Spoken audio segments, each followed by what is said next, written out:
Josh, can you make sure that we're all in the same shot?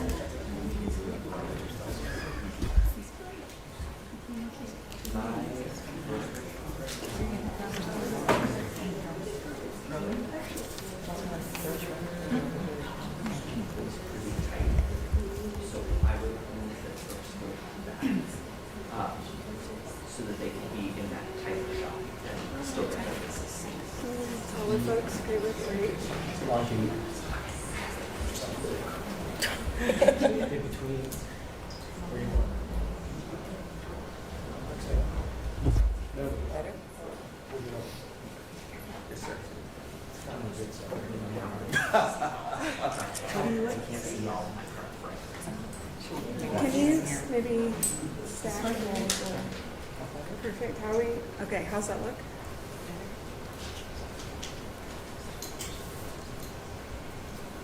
Good. Okay. Hello, everybody. Thank you for being here. My name is Drusilla Tickner. My pronouns are she and her, and I'm the Executive Director of Texas for All and Texas for All Education Fund.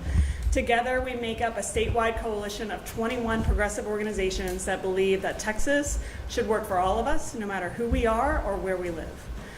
We're gathered here today with some of our members, partners, and elected champions to sound the alarm on the cruel special session that Governor Abbott has just called. The reality is that Governor Abbott is letting President Trump take over Texas. Instead of focusing on the devastating natural disaster that just happened in our state or preparing for the next one that we know that will inevitably happen, he is focusing on bringing Trump-style politics into Texas and pushing an extreme national agenda in our state. But we aren't going to let that happen without a fight.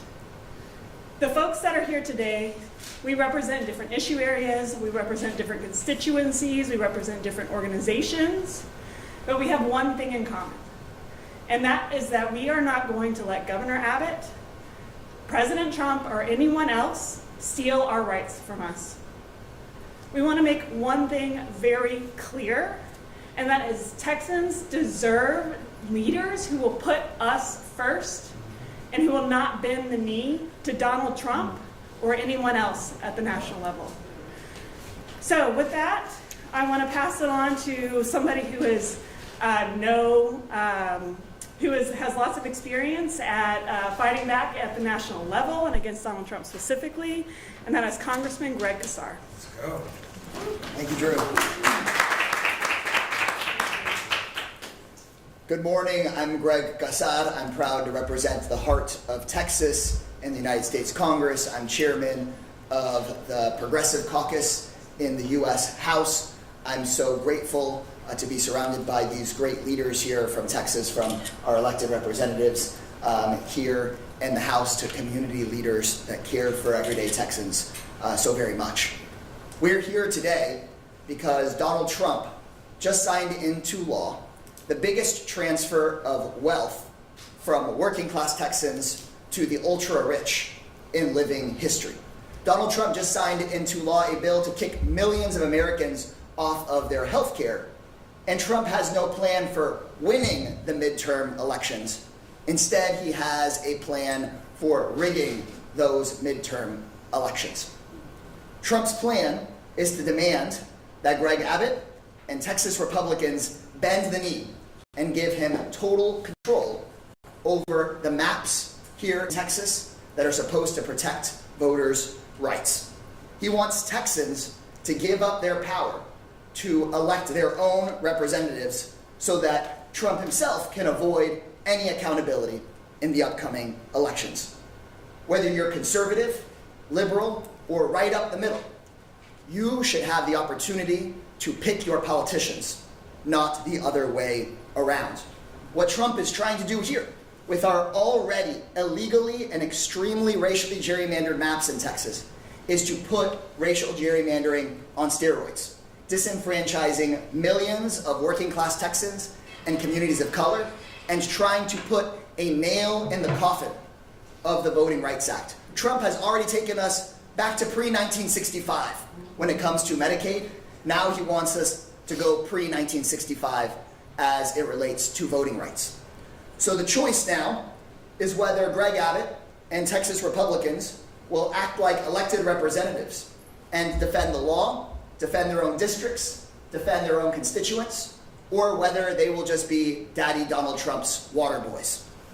The plan that is being put forward by Trump would undermine the freedom and the democracy that Texans deserve no matter what. And it is all the more offensive because there are still people missing in the Hill Country, because we are still mourning over 100 people dead. This special session should be focused on rebuilding, not on redistricting. If Republicans move forward with this reckless plan, Democrats in the legislature will need to do everything they can to stand up for people's voting rights and to stand up for people all over this country. We have a multi-step plan. We will need to buy time, and that means keeping everything on the table, doing whatever it takes, having on the table filibusters, dragging out hearings, quorum breaks, the kinds of tactics that will make sure that we have the time to highlight these issues in front of everyday Americans. Second, we need to have a real fight, both here in Texas and all across the country. We know members of Congress, governors in every state across the country are watching what is happening here in Texas, because if they kill the Voting Rights Act in Texas, this endangers the voting rights people all over America. And third, if Greg Abbott lets Trump take over Texas, we cannot let him do it without a cost. And so we are recruiting candidates of conscience all over Texas, making sure they are well funded, so that if any of these Republicans decide to stand up for Donald Trump instead of their own constituents and they're newly vulnerable in these vulnerable districts, they should expect a well-funded challenge in every single corner of the state of Texas. We are going to fight this every step of the way because generations of our rights are on the line here. Y para los que están aquí reportando en español, soy Gregorio Casar, representando el centro de Texas, y quiero que nuestra comunidad sepa que estamos aquí luchando por sus derechos y luchando para proteger la gente de próximas inundaciones, que seguimos buscando gente todavía aquí en el centro de Texas. Y Abbott debe de defender nuestras comunidades, no quitarles sus derechos. Quieren cambiar estos mapas para que no puedan, saben que no pueden ganar las próximas elecciones, entonces quieren cambiar las reglas.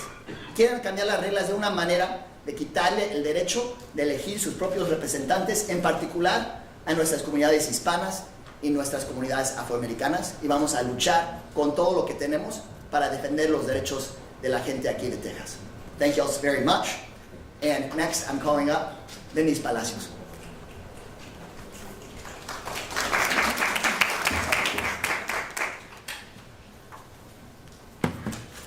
Good morning, everyone. My name is Denise Palacios. I'm the Texas State Lead for Climate Cabinet.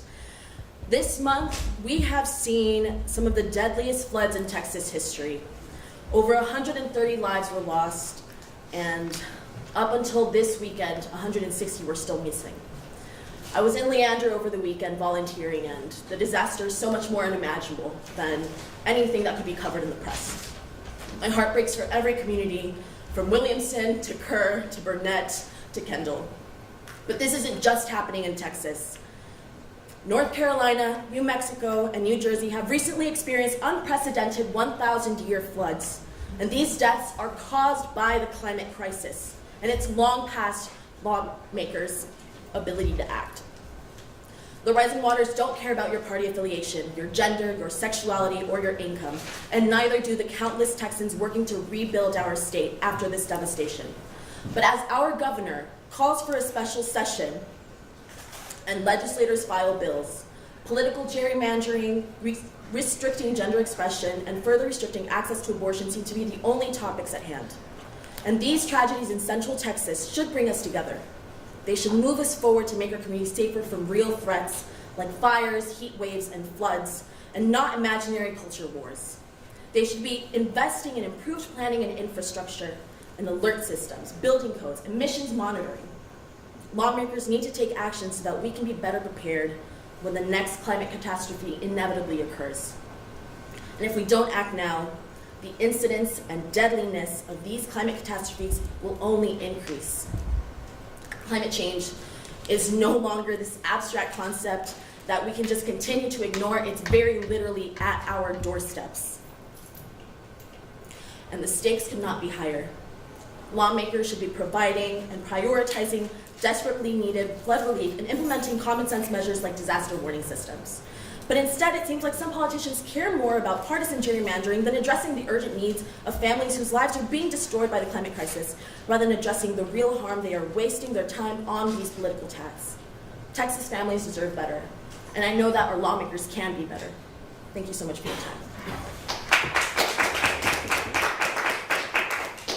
Next up, we have Darcy Caballero, who is the Government Relations and Political Director at Planned Parenthood Texas Votes.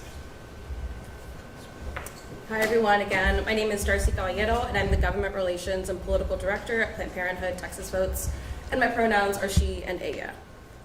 As we know, Texans are still missing after the devastating floods in Central Texas.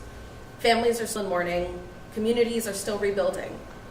And instead of delivering the relief and leadership the Texans need, Governor Abbott is once again weaponizing a crisis to push a cruel, dangerous, and horrible policies. And this time it's an attack on our freedom, our representation, and our care. He's not just ignoring what Texans need in this moment. He's letting President Trump take over Texas. Abbott is using this special session to push Trump's extreme political agenda, targeting abortion or trans neighbors and rigging congressional maps to cling to power. But these attacks aren't random. They're coordinated, and they're designed to distract, divide, and control. But let's be clear about what this next anti-abortion bill that they've yet to file really is. It's not just about banning abortion medication. It's a warning shot, a message to every single Texan that if you even try to get care, this abortion ban will follow you, and so will the people in power who want to punish you for it. And to the rest of the country, don't you dare try to help them. This isn't policymaking. This is punishment. It's part of a blueprint to force Texans to suffer in isolation. But Texans see through it. And we know our worth. And we've stopped this kind of bill before, and we're ready to do it again. Because while they're focused on control, we're focused on care. While they divide, we organize. And while they chase Trump's approval, we're building real power rooted in what Texans actually need: real health care, real recovery, and real freedom. This is a fight for all of us, and we're not backing down.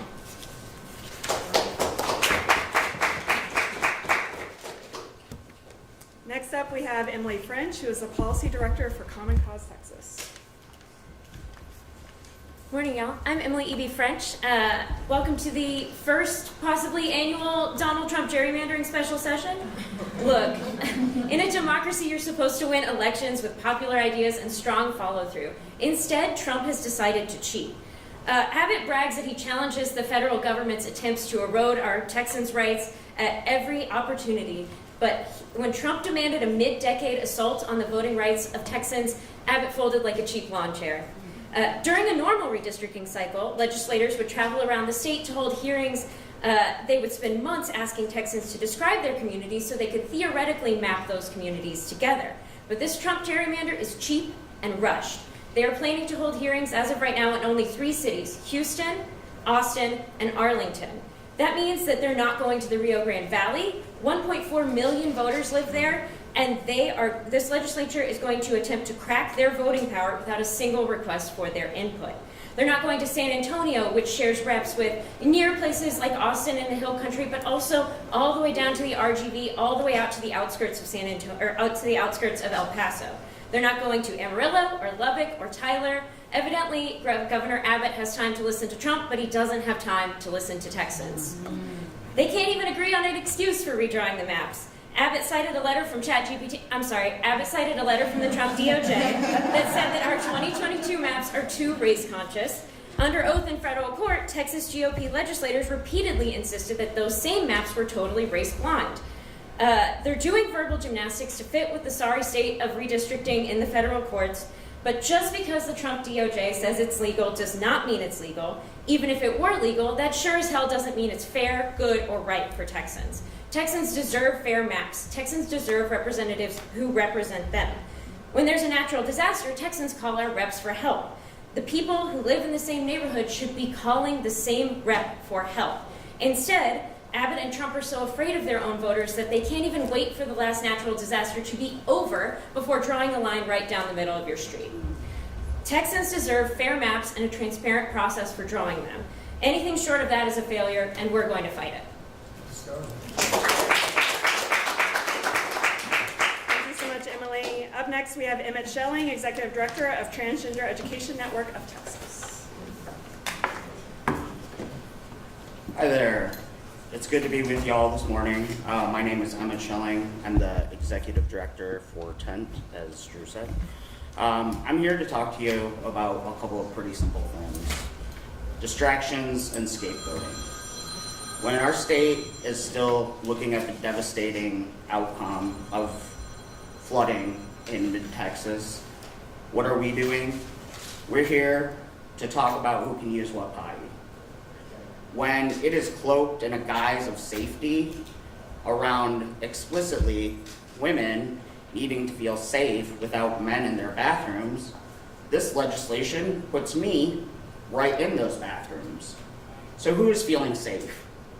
What kind of chaos will that continue to ensue? What kind of civil rights encroachment will we continue to be even closer? One of the things that I understand is when we start legislating around bathrooms, it never means it's a good thing for our people. When we look into the history of what legislation around bathrooms and who can and cannot use public accommodations comes to light, it is never in service of the people. When we understand right now we are at a time where we need to work together to try to find solutions that work for the millions of Texans that depend on this. Instead, we are watching chaos and division, cruelty and name-calling, scapegoating, disparaging, and vilifying. I am not a threat. I'm a dad. I'm kind of boring. I got 2 small dogs. You know, I wouldn't be here if this is where we weren't at. I don't want to be here. I know so many people do not want to be here, but instead, I'm forced to be here to beg for such a basic right to be able to use public accommodations with the money that my tax dollars pay for. This is bananas, y'all. We need to demand accountability from our legislators. We need to force them to actually work in service of the people of Texas. Thank you. Thank you so much, Emmett. Next up, we have Representative Ron Reynolds of District 27. Good morning. I'm Ron Reynolds. I'm the second vice chair of the House Democratic Caucus and chair emeritus of the Texas Legislative Black Caucus. Last week, some of you may know that we had the 5-year anniversary of the death of Congressman John Lewis, who, as many of you know, coined the phrase, good trouble, good and necessary trouble. It was that spirit that Congressman John Lewis had that was 60 years ago. A couple months ago, I went to Selma for the anniversary of Bloody Sunday. This was the 60th anniversary of the march from Selma to Montgomery that later became known as Bloody Sunday, where many freedom fighters, including Congressman John Lewis, risked their lives because they were advocating to end Jim Crow voting legislation that prohibited people of color from voting, our most basic fundamental right. They had things like poll taxes. They had things like literacy tests that were implemented as barriers to disenfranchise African Americans. And so they did that. And because of their struggle, they passed the Voting Rights Act of 1965 that opened the door for a great Texan by the name of Barbara Jordan, who became the first African American congresswoman from the South since Reconstruction in the 18th Congressional District. This unfortunate redistricting that is racially targeted with 4 districts that were identified from the Department of Justice to Governor Abbott. And that was the 18th Congressional District that I mentioned Barbara Jordan held. After that, it was Congressman Mickey Leland. After that, it was Congressman Craig Washington. After that, it was Congresswoman Sheila Jackson Lee, Congressman Sylvester Turner, and then he unfortunately died in office. And Governor Abbott, he didn't call a special election, he waited. And so that seat is now vacant. Congressman Al Green, who we all know has been making good trouble. He's been speaking truth to power, calling out the MAGA extremist Trump and all the cronies that are doing everything to disenfranchise many communities of color. He identified Congresswoman Sylvia Garcia, the 29th Congressional District, and finally Congressman Mark Vesey, the 33rd Congressional District. What do all of those districts have in common? They're African American and Hispanic districts in Texas. They want to take us back to those dark days in our country that we have overcome. And so my message is simple. It's a call to action, to be willing to be on the right side of history, to speak truth to power and tell Governor Abbott that we will not bow to that MAGA extremist President Trump that is doing everything he can to take our communities back. We're going to fight. We're going to do everything we can to stand up against these radical extremists, authoritarians that are doing nothing but try to roll back the clock. That is what they're doing. We've seen it with the rollout of the anti-diversity, equity, and inclusion. We've seen it with the critical race theory nonsense where they don't want us to teach about these things in our schools, banning books, assaults on our LGBTQ communities, our immigrant communities, our Muslims. So we've seen an awful just eviscerating our Constitution. And so I'm here to stand with my colleagues in the House Democratic Caucus to say, hell no, not on our watch are we going to let you take us back, that we're going to fight, and we're going to do everything we can. And so I'm happy that we are joining forces with a multiracial democracy. And that's what it took. That's what we saw during those freedom rides. It wasn't just African Americans. It was Jewish people. It was Hispanic people. It was women. It was men. And that is my final words. It's a call to action for all good people of good conscience to join us and pushing back against these MAGA extremists that are trying to take our country in the wrong direction. Thank you.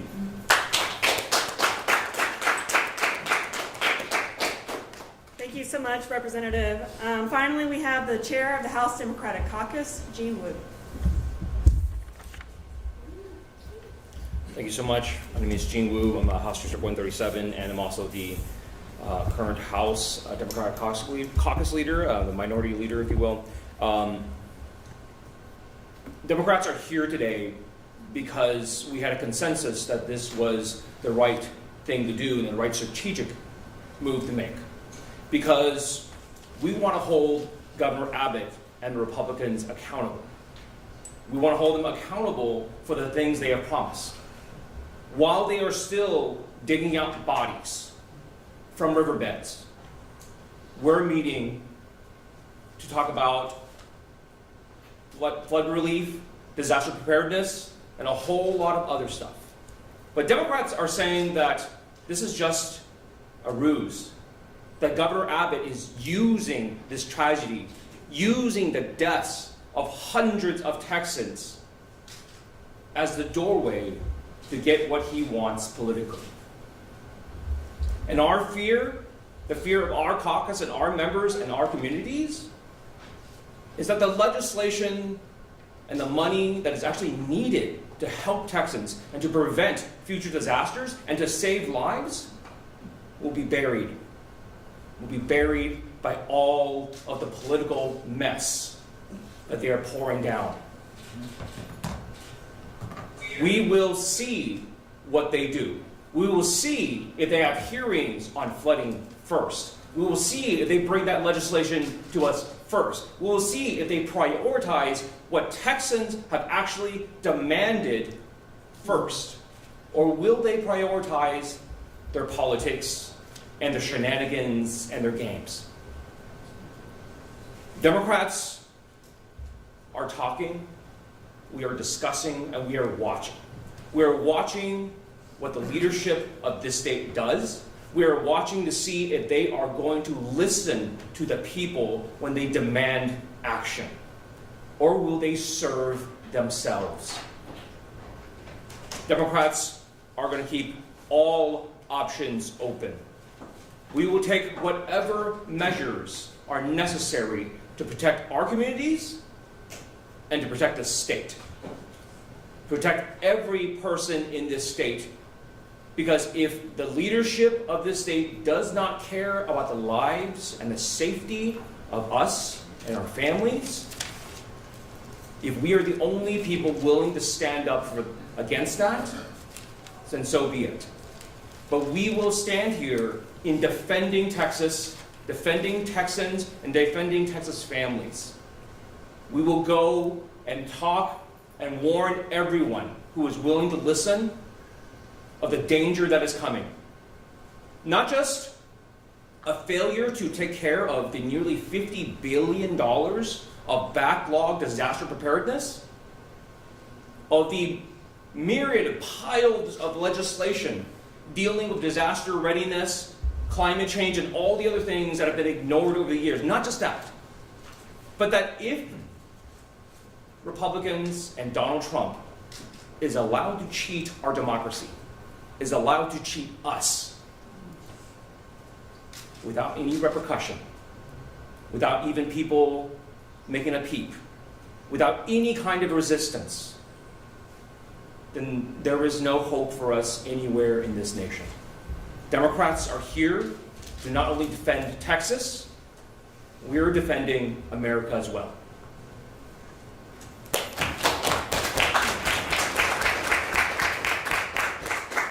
And to close us out, we have Rick Levy, President of the Texas AFL-CIO.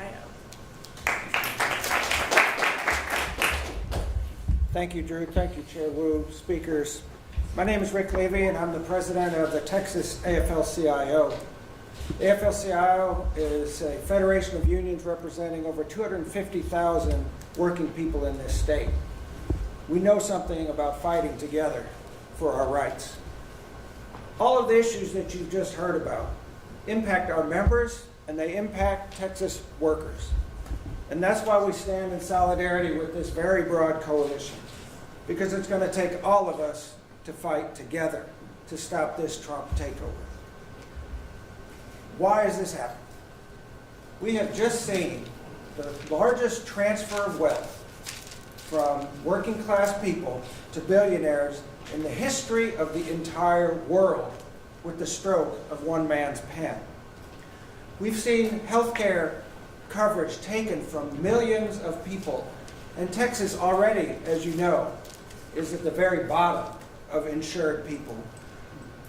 We've seen the biggest single act of union busting in the history of this nation when this president stripped collective bargaining rights from over 1 million workers with the stroke of his pen. That is what is at stake: accountability and the fight back to make sure that we undo those actions and it never happens again. Here's the thing. It's time for the governor to cut this BS and stop using this special session to push a national political agenda. We're not going to fall for it. Why is our governor weakly allowing President Trump to order him around while ignoring the real problems faced by Texans? Y'all, real leadership in times of crisis is bringing people together to solve these deep problems and disasters that we have all just devastatingly experienced. And yet the first thing out of the box is driving a wedge through people as broad as Texas for political gain. And that's shameful. We need leaders who put Texas first, not people who play political games. And so at this point, we're going to open it up for questions from folks from the media. Thank you all for being here, and we'll try and answer any questions that you have. Hey, we've seen this several times over the last couple of decades. Redistricting or voting rights bill is called, the Democrats mobilize, sometimes they go away, sometimes they stay and fight. Each time the ending is the same, they lose. what is going to be different, if anything, this time? I got something to say about that.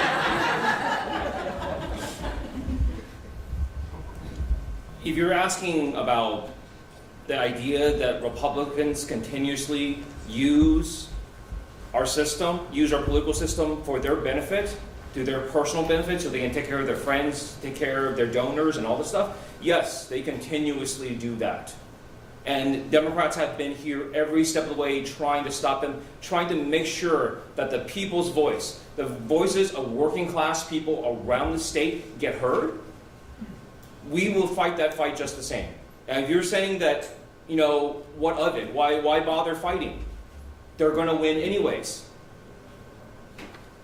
We are here to fight for Texans, whether we win or lose.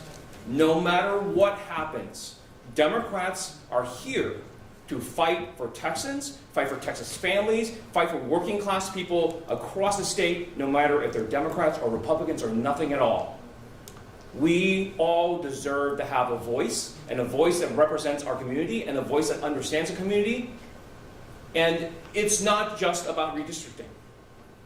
This is about everything around us, about whether or not what people want, what people demand, what the public has asked for again and again and again actually gets taken care of.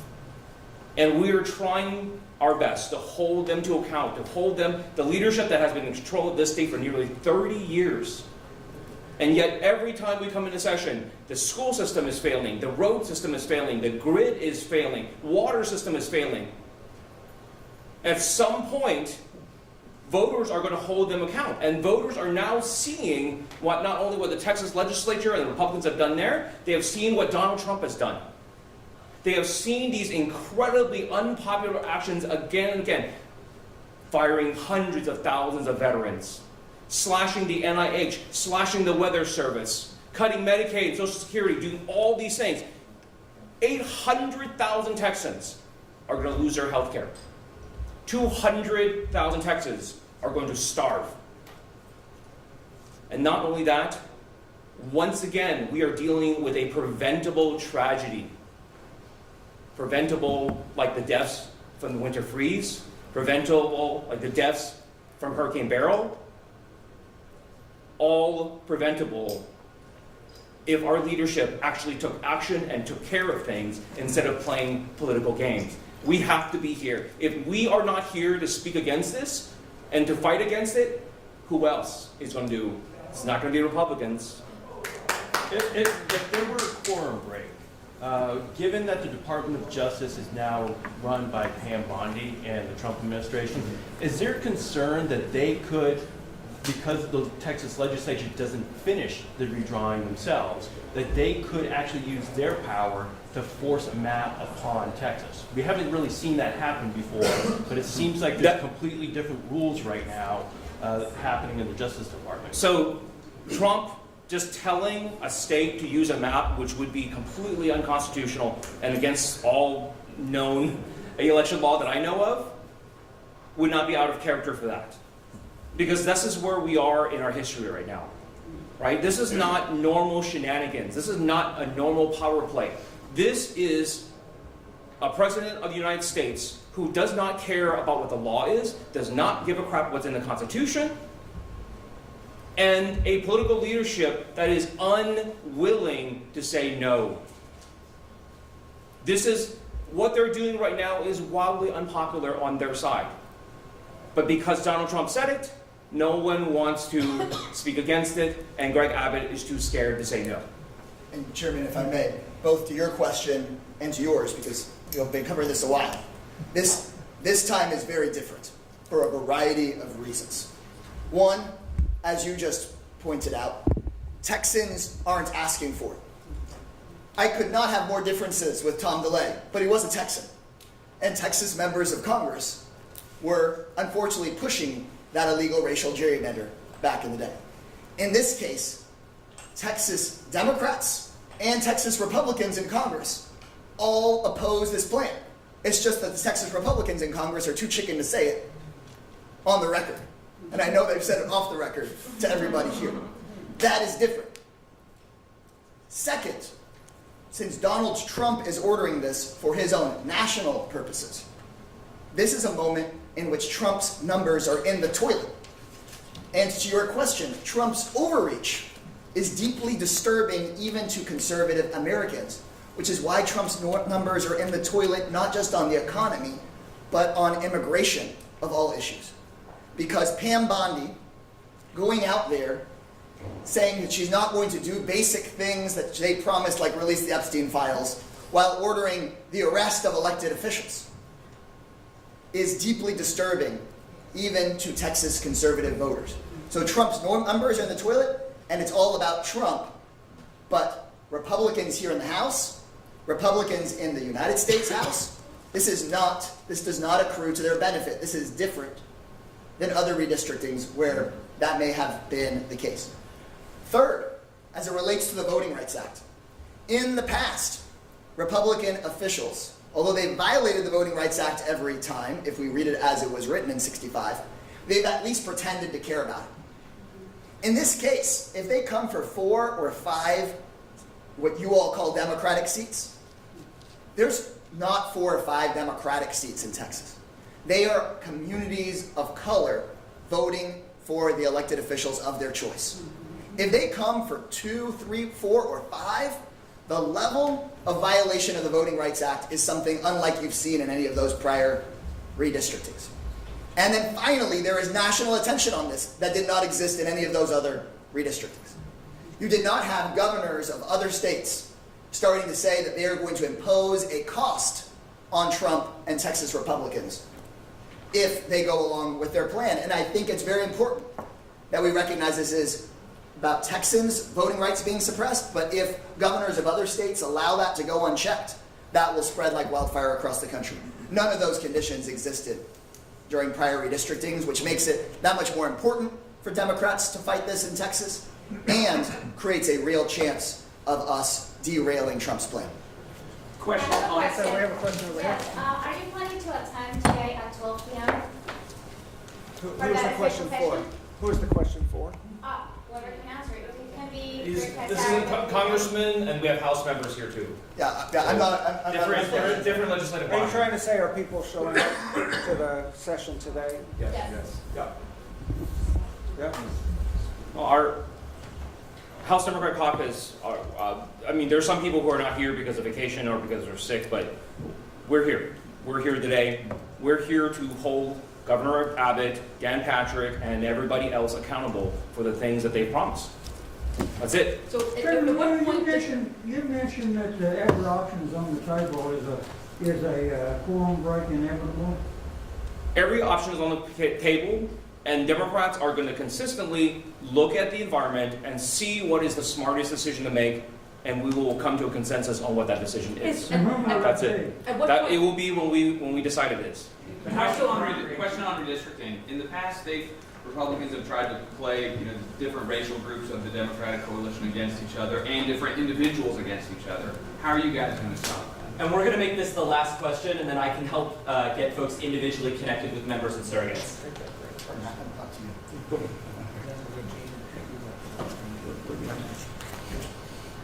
I have never seen not just Texas Democrats in Congress, but our entire Democratic caucus in Congress so united. Every single member recognizes this is about something much bigger than ourselves. This isn't about protecting my seat. This isn't about protecting somebody else's seat. This is about the 15 million Americans that are about to lose their health care.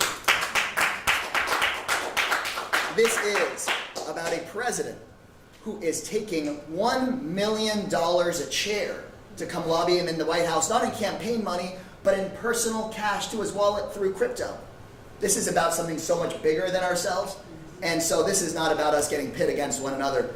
This is the biggest attack on the Voting Rights Act that we have seen in our lifetimes. We are all united from the legislature to the Congress in fighting against it, and we're going to make sure that we organize millions of Texans to stop this. So is redistricting the only issue that would trigger a quorum break, or are there other issues on the agenda that you think could lead to that kind of action? We're gonna cut it off there. I'm happy to get you some individual time. Let me just say one thing, Josh, and that is that there's a lot of focus on the Congress people and the state reps, and we are so grateful for your willingness to be here and to fight with us. But part of this press conference is also that there are millions of Texans that are engaged in this process through their organizations and through their communities, and all of us working together are going to fight every step of the way to make sure that we achieve some measure of justice. So thank you all very much for being here.